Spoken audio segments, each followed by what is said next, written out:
Dan pemirsa, kita akan langsung saja membahas lebih lanjut mengenai adanya unsur pidana dalam insiden yang menewaskan pengemudi ojol Afan Kurniawan. Bersama dengan para narasumber yang sudah terhubung secara virtual, pemirsa, sudah ada Kabar Reskrim Polri periode 2009-2011, Komjen Pol Purnawirawan Ito Subandi, Kompolnas, Komisioner Kompolnas Pak Yusuf Warsim, dan juga pakar hukum pidana Universitas Al-Azhar Indonesia, Profesor Suparji Ahmad. Selamat malam semuanya. Selamat malam. Ya, ada Anissa di studio, Bapak-Bapak sekalian. Yang pertama saya langsung saja ingin ke Pak Ito. Pak Ito, ini sebelum saya bertanya spesifik begitu ya mengenai unsur pidana dalam kasus ini, saya ingin mengetahui pandangan Anda, menurut Anda dengan adanya sanksi PTDH kemarin yang diberikan kepada satu anggota Brimob yang mengendalikan Rantis pada demo 28 Agustus kemarin, seperti apa Pak Ito? Baik, yang pertama tentunya saya kan ucapan duka ya terhadap korban almarhum Alvan, karena memang menjadi korban daripada peristiwa yang terjadi di dalam TKP kerusuhan ya, di dalam TKP kerusuhan. Kemudian dari perspektif lain, yaitu saudara anggota Brimob yang 7 orang ini kan memang mereka itu dianggap melakukan tindak pidana, yaitu kode etik 2 adalah berat dan 5 adalah sedang. Posisinya di sini adalah memang peristiwanya terjadi karena ada sesuatu kondisi yang tidak mungkin lagi bisa dihindarkan oleh mereka. Kalau kita lihat beberapa video ya, itu kita lihat bahwa mereka semua secara psikologis dalam keadaan panik. Karena saya tahu betul kendaraan itu, Mbak Anissa ya, saya juga pernah beberapa kali menggunakan kendaraan tersebut, itu ada celah-celah yang bisa dimasuki oleh bom Molotov. Ya, mungkin kalau kita lihat banyak sekali massa yang berusaha menaiki. Tapi lepas daripada itu, tentunya kalau dikenakan untuk masalah kemungkinan dugaan terjadi tindak pidana, bisa pasal 359. Kenapa? Karena menyebabkan matinya orang lain. Meskipun dalam pasal 359 ini disebutkan bahwa kematian tersebut bukan dari faktor sengaja ya, tapi akibat dari kelalaian. Tapi tetap saja ancaman hukumannya kan 5 tahun ya, 5 tahun. Kemudian tentunya ada tindak pidana lain, yaitu yang mungkin bisa dikenakan kepada anggota yang lain. Tapi bagaimanapun juga itu adalah mereka saat itu sedang melakukan tugas ya, melakukan tugas, sehingga itu konsekuensi daripada tugas yang tentunya akan berdampak juga kepada karir yang bersangkutan, kepada keluarganya, maupun kepada pihak-pihak yang mungkin terkait dengan mereka yang diduga ya melakukan tindak pidana tersebut maupun kode etik. Jadi saya kira hal tersebut sangat mungkin terjadi ya Mbak Anissa, dan pernah saya alami semasa saya menjadi Kapoltabes, Kapolres, Kapolda. Itu memang sulit dihindarkan. Tapi bagaimanapun juga negara kita negara hukum. Tentu hukum harus berjalan, apalagi dikawal oleh Kompolnas. Saya juga mendapatkan masukan satu video ya, yang menyatakan ada orang yang mendorong ya korban ya. Tentunya ini pun juga akan menjadi satu bahan ya. Tapi kan kalau memang belum bisa diungkap atau diamankan pelakunya, mungkin ini hanya merupakan satu petunjuk saja. Tapi bagaimanapun juga ini adalah merupakan satu konsekuensi tugas bagi anggota Brimob yang memang selalu berada di garda terdepan untuk menangani unjuk rasa, dan sebetulnya tugas mereka kan juga untuk melayani masyarakat. Tapi bagaimanapun itu adalah merupakan sesuatu yang harus bisa diterima dengan lapang dada untuk oleh semua pihak. Demikian Mbak Anissa. Iya. Oke, baik. Karena juga disebutkan ada tindakan tidak profesional begitu dalam penanganan aksi unjuk rasa begitu. Nah, Bapak-bapak sekalian, kita akan tahan terlebih dahulu begitu dialog kita, karena kita akan melihat situasi dan juga kondisi di istana hari ini, malam hari ini sudah hadir. Oke, tadi saya ingin menanggapi juga dari Pak Ito begitu ya, karena disebutkan juga tadi sempat dimention terkait dengan pasal 359 KUHP, sebagaimana Kompol Kosmas disebutkan ini bisa saja masuk kategori tersebut karena memang sudah berakibat menghilangkan nyawa orang lain. Nah, saya ingin ke Komisioner Kompolnas Pak Yusuf. Pak Yusuf, kalau kita lihat ini sempat disampaikan oleh Kompolnas bahwa tindak pidana, apakah kemudian kasus ini bisa masuk tindak pidana, karena memang bergantung sekali pada seberapa komprehensifnya dari bukti-bukti yang sudah disiapkan oleh Propam dan jajarannya, termasuk dari gelar perkara tersebut, begitu ya Pak Yusuf? Ya, terima kasih. Jadi tentu Kompolnas, terutama saya sebagai anggota Kompolnas, menilai bahwa yang dilakukan oleh kepolisian, oleh Polri, melimpahkan ke Baris-Krim dari hasil gelar ketika sebelum dilakukan sidang kode etik kemarin dan hari ini, direkomendasikan adanya unsur pidana. Tentu ini kita sambut baik, ya. Ini langkah responsif lah atas apa yang dimaksud oleh publik terkait dengan peristiwa rantis mobil Brimob yang itu menimbulkan korban almarhum Afan. Tentu proses pidana itu akan lebih rigid dan akan lebih luas. Yang dikumpulkan fakta-faktanya tidak dia kalau penegakan kode etik itu lebih sederhana karena unsur penegakan kode etik itu kan ada pada norma kode etik yang diatur. Nah, itu di dalam penegakan kode etik dan penegakan hukum terutama pidana, pelanggaran kode etik belum tentu pelanggaran hukum, tapi ketika ada pelanggaran hukum, pelanggaran pidana, itu perbuatan-perbuatan di dalamnya secara otomatis bisa secara otomatis ada pelanggaran kode etik. Nah, dalam hal ini peristiwa rantis mobil itu gelar merekomendasikan bahwa ada unsur pidana. Saya setuju apa yang dimaksud oleh Pak Ito tadi, tapi tentu yang bersangkutan ini 7 personil ini kan adalah sedang menjalankan tugas lawful, tugas yang sah. Tugas yang sah, hanya memang kita prihatin di dalam pelaksanaan tugas penanganan, pengamanan kegiatan unjuk rasa itu menimbulkan korban. Nah, ini yang sedang diuji. Nah, ini sedang diuji secara kode etik sudah jelas ada putusannya dan sanksinya. Sekarang direkomendasikan ada unsur pidana, maka akan diuji di dalam proses penyidikan, apakah nantinya cukup bukti fakta-fakta yang didapatkan di dalam proses penyelidikan dan penyidikan itu untuk memenuhi unsur berdasarkan bukti atau alat bukti yang dimaksud di dalam 184. Nah, tentu sementara ini apabila berdasarkan kamera atau CCTV, di sana ada petunjuk-petunjuk yang bisa menjelaskan saksi-saksi, nanti akan dikumpulkan, termasuk nanti akan dimintakan keterangan ahli hukum pidana. Apakah ini fakta-fakta ini merupakan unsur tidak pidana atau tidak.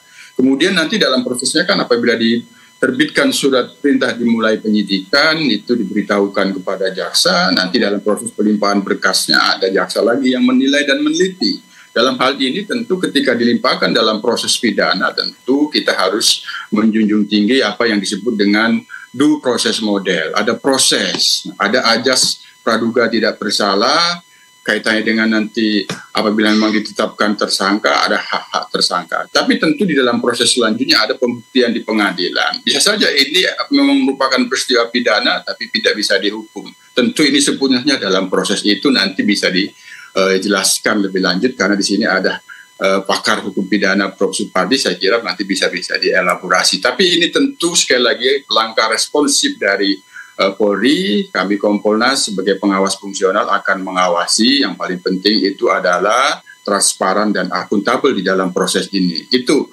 Mbak Anissa. Ya, tentu begitupun dengan salah satu bukti yang menunjukkan begitu ya, ada video pendorogan dari Afan Kurniawan, itu akan kemudian menjadi bukti juga. Namun kalau yang saya cermati komentar di publik begitu ya, bagaimanapun publik menilai bahwa petugas ini memang dilengkapi dengan perlindungan diri, kemudian juga memang memegang resiko yang cukup tinggi sehingga perlu adanya kecermatan juga dalam setiap pengambilan keputusannya. Saya ke Prof.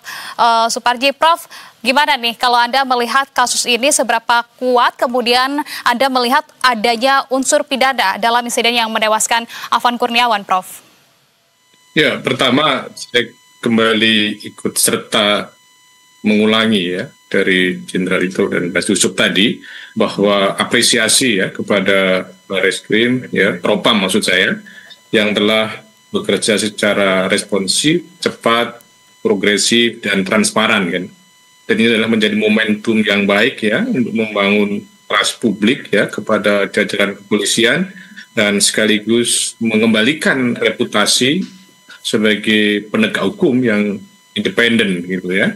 Namun pada sisi yang lain tentunya tidak boleh mengabaikan rasa keadilan bagi misalnya pelaku yang saat ini diadili dalam konteks pelanggaran etik maupun dugaan pelanggaran pidana. Kalau saya baca dan tidak salah kan ada semacam mosi ya keberatan atas sanksi tersebut, mengingat bahwa yang bersangkutan sebetulnya tidak ada niat jahat, bahwa yang bersangkutan adalah karena keterpaksaan, bahkan ada yang mendorong dan bahkan bagian dari sebuah penyelamatan. Artinya ada yang menganggap bahwa hukuman pemberhentian dengan tidak hormat, dengan kata lain dipecat, ada pihak yang kemudian keberatan, tentunya itu juga perlu kemudian dipertimbangkan, mengingat bahwa tidak adanya sebuah niat jahat yang bersangkutan.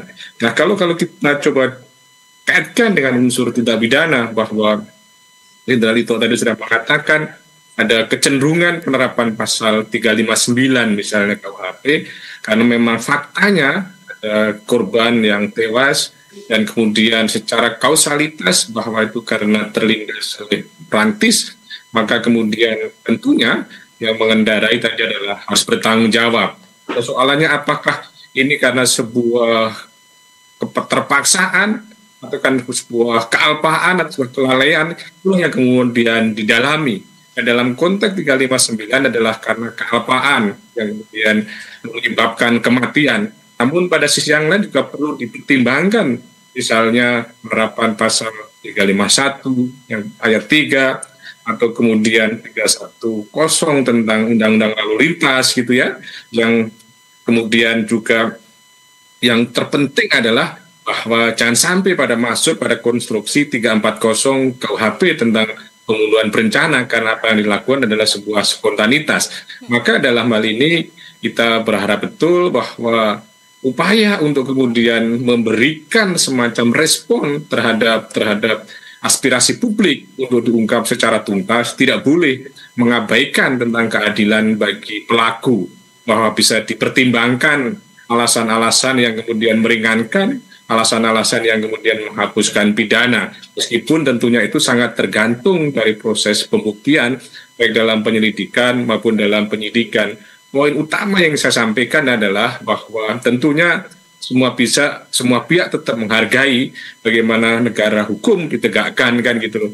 Dan menegakkan hukum tentunya tidak dalam rangka untuk kemudian memuaskan misalnya ke kalangan tertentu, tetapi betul-betul untuk kepentingan hukum itu sendiri. Artinya bahwa memang kalau tidak ada alat bukti yang bisa dipertanggungjawabkan secara hukum, maka tentunya tidak harus secara otomatis misalnya memenuhi ya desakan, dorongan, ya aspirasi masyarakat. Tetapi kalau memang ada bukti yang cukup, bukti yang kuat, maka itulah yang kemudian bisa dilakukan proses penegakan hukum. Bahwa yang perlu didalami, saya kira adalah tentang konstruksi pasal 359, karena fakta yang ada adalah tentang tewasnya pengemudi ojek online tadi itu, dan kemudian fakta yang ada adalah adanya peran dari kendaraan rantis tadi itu, yang menjadi abu-abu, yang menjadi kemudian perlu didalami adalah tentang alat bukti apa yang dilakukan ini sebuah kealpaan ya gitu kan, atau kemudian sebuah spontanitas itu yang menurut saya masih perlu dalam pembuktian gitu, itu Mbak.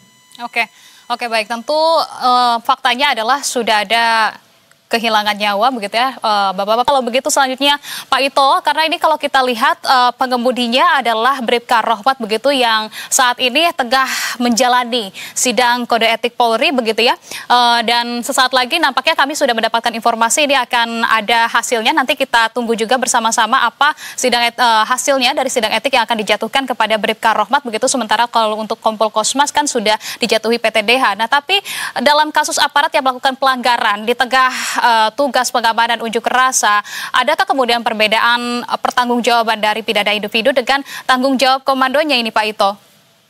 Ya, sebetulnya garis komando juga perlu tadi disampaikan Prof. Supardi, betul, bahwa keadilannya, kemudian pertimbangan yang bersangkutan ini, mereka adalah orang-orang yang selama ini bertugas di area yang betul-betul memerlukan satu pengorbanan ya, seperti daerah konflik dan lain sebagainya, karena mereka anggota BRIMOB yang memang dari Satuan Gegana. Mereka tentunya banyak jasa-jasa yang telah diberikan. Namun demikian, tentunya ini kan akan menjadi pertimbangan juga bagi pimpinan Polri, bagaimana nanti pada saat mereka mendapatkan satu sanksi. Kalau ada ibaratnya tuh, kalau polisi ini kan sebelah kaki berada di kuburan, sebelah kaki di penjara. Ya inilah yang sekarang menjadi konsekuensi bagi yang bersangkutan. Tapi kembali kalau ingin menyampaikan kepada masyarakat, saya sangat tahu dengan kendaraan rantis tersebut ya Mbak Anissa ya. Rantis tersebut di atas itu ada lubang ya, untuk biasanya untuk anggota yang menggunakan apakah water cannon dan lain sebagainya. Dan di sana kalau memang sampai dilempar namanya bom molotov, maka di dalam itu ada peluru ya, yang tentunya sangat berakibat, bisa terjadi 6 orang atau 7 orang itu semuanya habis terbakar, mungkin ada ledakan di dalam mobil itu. Jadi hal-hal yang ini tentunya akan menjadi satu pertimbangan juga. Jadi karena mereka sedang melakukan tugas, dan dalam melakukan tugas tersebut mereka dihadapkan kepada faktor psikologis yang antara bahaya yang mungkin terjadi kepada diri mereka, ataupun misalnya sampai terjadi ada korban.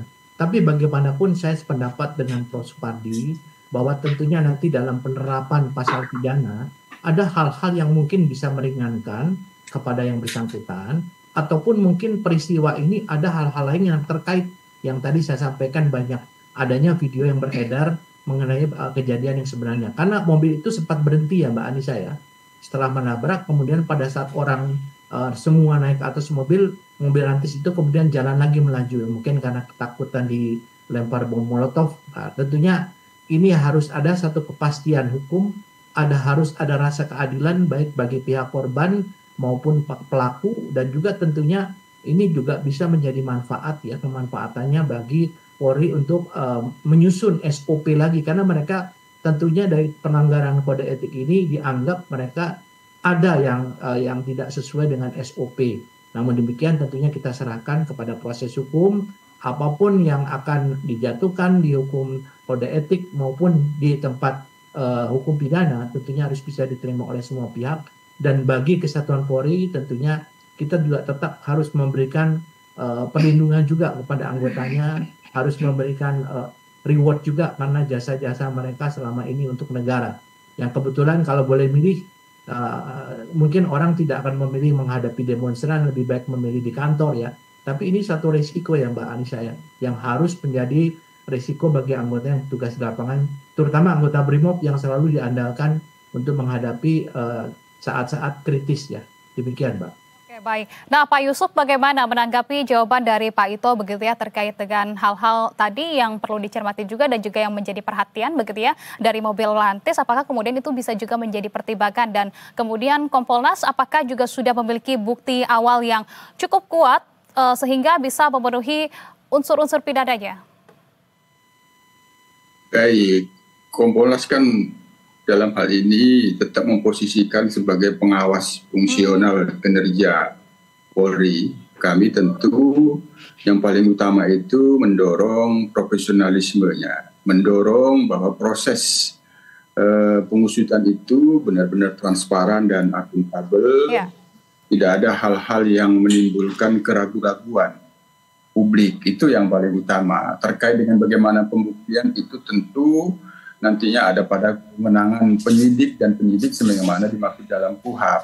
Hanya kami sebagai pengawas fungsional tentu apabila ada hal yang perlu diberikan masukan, apakah itu terkait dengan pemenuhan pada aspek-aspek formilnya, itu yang tentu kita akan berikan saran. Hanya sekali lagi bahwa apa yang telah direkomendasikan oleh Profam ke Barreskrim ini, sekali lagi ini merupakan langkah responsif. Ketika itu sudah dilakukan penyelidikan, dan nanti apabila ditingkatkan pada proses memang benar langsung dilakukan SPDP penyidikan, ini tentu akan lebih luas. Bisa nanti akan ada rekonstruksi terkait dengan fakta-fakta, apakah ada memang benar unsur kealpaan, kelalaian, kan nanti akan terlihat terang. Namun dalam beberapa kasus misalnya di pengadilan dinyatakan memang ini peristiwa pidana, tapi dalam beberapa kasus yang itu mungkin kita tidak bisa mengetahui nanti prosesnya, bagaimana pembuktian apabila memang diteruskan pengadilan, hakim memutuskan bahwa ini meskipun ada peristiwa pidana tapi tidak bisa dihukum. Nah itu kita belum tahu ya, belum tahu. Oleh karena itu sekali lagi yang perlu kita dorong, kita Kompolnas, publik ini benar-benar profesional agar proses model yang dijalankan oleh penyidik nantinya benar-benar memang benar, tidak ada keraguan-keraguan apapun hasilnya. Apabila memang sudah cukup bukti ya itu tetap kita kawal, kita awasi, kita dorong sampai apabila memang benar nanti bisa diajukan oleh jaksa penuntut umum ke pengadilan, maka tentu pembuktiannya ada di pengadilan. Semua proses itu harus kita hormati. Ketika memang nanti penetapan tersangka, hak-hak tersangka termasuk di dalamnya hak untuk membela diri, itu tentu harus kita hormati dan kita junjung tinggi. Sekali lagi, proses penyidikan akan lebih luas dan akan lebih rigid daripada proses penegakan kode etik. Hanya memang karena aspirasi publik, karena tuntutan publik, ya pertanggungjawaban publik harus diberikan kepada Polri. Oleh karena itu ya tentu selain profesional, kita dorong cepat, tepat, profesional, proporsional, dan prosedural penyelidikan dan penyidikan nantinya. Oke, saya ingin dilengkapi juga dengan pandangan dari Prof. Suparji. Prof, artinya terkait dengan garis komando polisi ini dalam kasus penanganan aksi demonstrasi begitu, apakah kemudian memang supir yang berada maupun pihak-pihak yang berada di dalam mobil rantis begitu, ini layak untuk diberikan sanksi berat? Seperti apa pandangan Anda?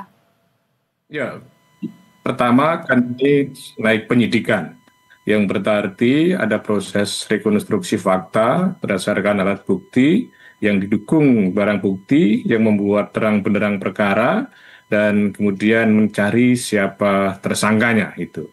Nah, soal kemudian siapa yang harus bertanggung jawab, saya kira bahwa dalam konteks pertanggungjawaban hukum itu kan ada pelaku, ada yang kemudian yang menyuruh, ada yang turut serta, dan kemudian ada yang membantu kan itu. Maka dalam hal ini ada kategori tentang pertanggungjawaban hukum. Nah, pertanyaan bahwa apakah kemudian diberikan sanksi yang berat, ya tentunya kan sangat tergantung dari perbuatan yang dilakukan dan kemudian berdasarkan alat bukti yang ada. Bahwa yang utama menurut saya, alat bukti ini harus betul-betul konkret, harus terang ya, seterang cahaya gitu, bahkan melebihi terangnya cahaya. Dengan demikian tidak boleh hanya berdasarkan asumsi saja atau hanya mendasarkan pada bukti video gitu. Maka harus didukung dengan alat bukti yang lain, orang-orang yang ada di sekitar kejadian itu bisa menjadi saksi. Dan pada sisi yang lain juga harus menghadirkan ahli-ahli yang relevan ya, misalnya ahli transportasi, ahli psikologi massa, selain itu tentunya adalah ahli pidana. Sehingga dalam hal ini bisa didukung pembuktian yang akurat, pembuktian yang presisi.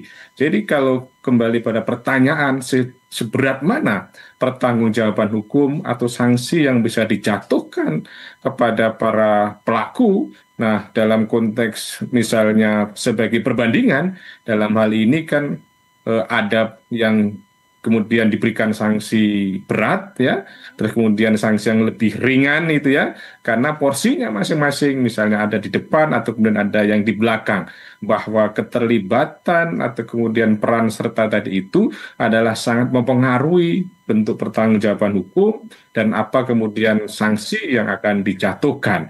Maka logika secara umum bahwa ketika memang ada yang menyuruh, maka tentunya sebagai aktor intelektual tadi itu ada pertanggungjawaban berat yang lebih dilakukan.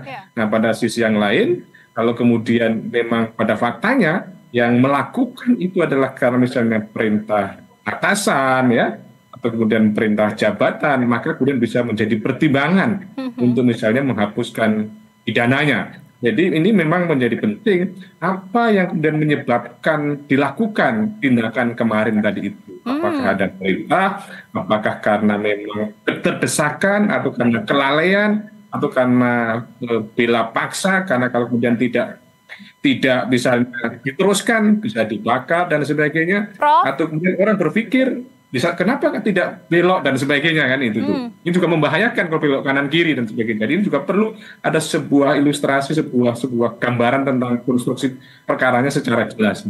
Ya, ya. Jadi Prof, artinya untuk kemudian menghilangkan sebuah tindak pidananya jika kemudian ini sudah masuk dalam sidang pidana begitu ya, kategori pidana. Namun hal tersebut bisa saja gugur sebagaimana bukti-bukti yang kemudian disajikan. Lantas dari tantangan terbesar terkait dengan pembuktian dari kasus ini seberapa besar, Prof?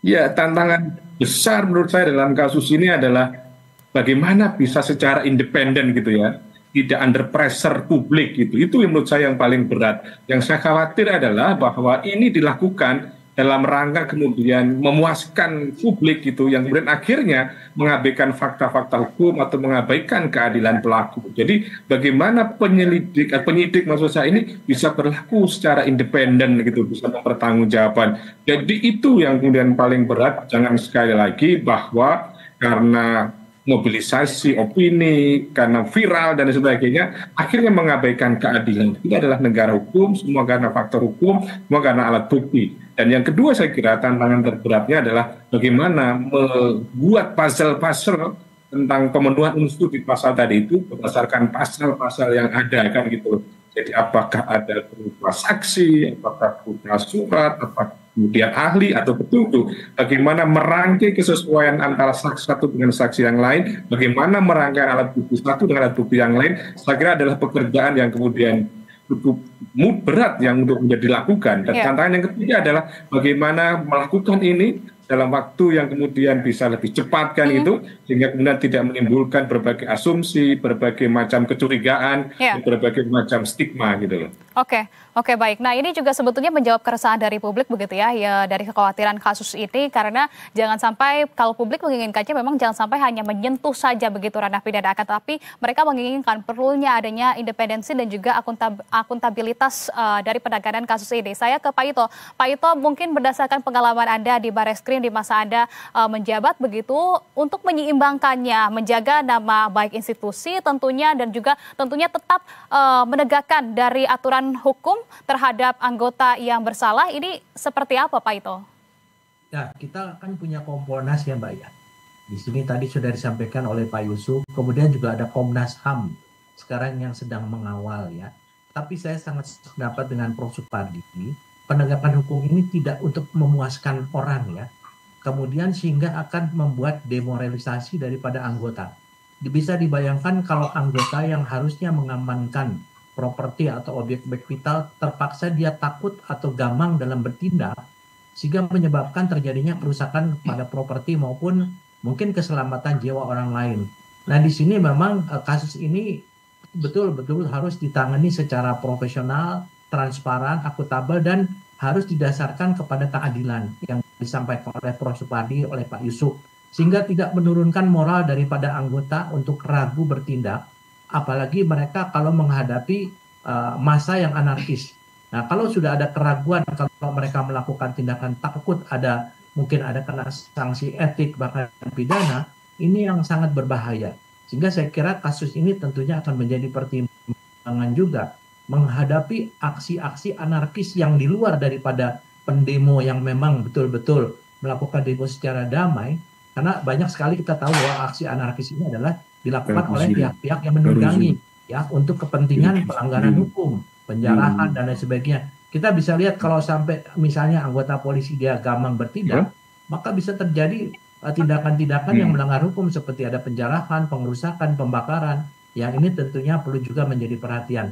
Tapi bagaimanapun tadi disampaikan Pak Yusuf, Kompolnas mengawal, Komnas HAM mengawal, dan juga tentunya pakar-pakar pidana juga kami sepakat dengan Pak Supardi, tentunya kita juga memerlukan satu dukungan moral bagi anggota agar mereka mendapatkan keadilan, mendapatkan kepastian hukum, dan juga tentunya bagi kepolisian kita juga ini menunjukkan bahwa apa yang ditakutkan oleh masyarakat bahwa kita akan bertindak tidak adil, menutup-nutupi, ini bisa dibuktikan dengan proses kode etik dan proses pidana kalau memang nanti masuk ke ranah pidana. Demikian Mbak Anissa. Oke, baik. Terakhir saya ke Pak Yusuf. Pak Yusuf, publik menitipkan kekhawatirannya di pundak Kompolnas, artinya begitu ya, terkait dengan independensi maupun akuntabilitas dari penanganan kasus ini. Begitu, bagaimana Kompolnas bisa menjawab ini, dan apakah menurut Kompolnas melihat kasus Afan Kurniawan yang terjadi maupun dari kasus-kasus dari korban-korban yang berjatuhan di luar daerah begitu ya, ini bisa menjadi momentum untuk mengevaluasi keseluruhan terhadap pola pengamanan demonstrasi di negara kita? Jadi dalam hal ini saya menegaskan bahwa langkah-langkah responsif yang telah dilakukan oleh Polri melalui di Propam ini adalah wujud komitmen pertanggungjawaban publik Polri secara institusional, memastikan bahwa di dalam pelaksanaan tugas pengamanan, pelayanan, pengamanan kegiatan unjuk rasa kemarin itu ada sesuatu yang itu dituntut oleh publik karena adanya korban, di mana korban itu dituntut untuk adanya pemenuhan rasa keadilannya. Oleh karena itu, kami yakin bahwa Polri sungguh-sungguh mempertanggungjawabkan publik secara institusional yang adanya korban itu, sehingga ya kita tidak menginginkan, karena bagaimanapun ketujuh personil terutama yang sudah divonis sanksi etik itu sesungguhnya sedang menjalankan tugasnya.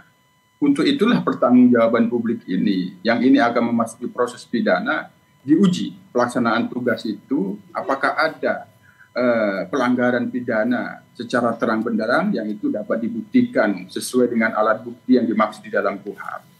Oleh karenanya, di dalam memberikan pertanggungjawaban publik secara institusional ini, maka kami sebagai pengawas fungsional yang paling utama bahwa proses ini benar-benar bisa secepatnya, tapi tidak mengabaikan ketelitian dan kecermatan yang itu dibungkus oleh profesionalisme. Itu tetap harus kita junjung. Di dalam profesionalisme itu ada integritas, ada independensi seorang penyidik. Karena ada di dalamnya pertanggungjawaban publik, maka ada transparansi dan akuntabilitas publik yang terang. Inilah yang akan menentukan apakah rasa keadilan nanti bisa dipenuhi atau tidak. Ya tentu kalau sudah proses pidana, semua pihak ya tentu merasa diberikan hak-haknya. Nah, sekali lagi proses pidana itu adalah cukup rigid dan luas. Ada dua proses model yang harus diikuti. Ketika nanti pun katakanlah ditetapkan sebagai tersangka, hak tersangka masih punya hak membela diri, salah satunya adalah diuji dalam upaya pra-peradilan. Itu harus kita hormati proses itu. Sekali lagi, kami yang perlu memastikan bahwa pertanggungjawaban publik secara institusional oleh Polri dengan merekomendasikan dalam proses pidana salah satu personil yang sudah diputus kemarin ini, kami memastikan agar ini prosesnya benar-benar profesional, transparan, dan akuntabel, sehingga proses yang berjalan penyidikan itu dapat memberikan semua pihak tidak ada keraguan-raguan di dalamnya tentang hasilnya nanti. Baik, terakhir saya ke Prof. Suparji. Prof, apa resiko hukum apabila kasus ini ditangani tidak secara transparan dan juga tidak tuntas ataupun setengah hati, Prof. Suparji?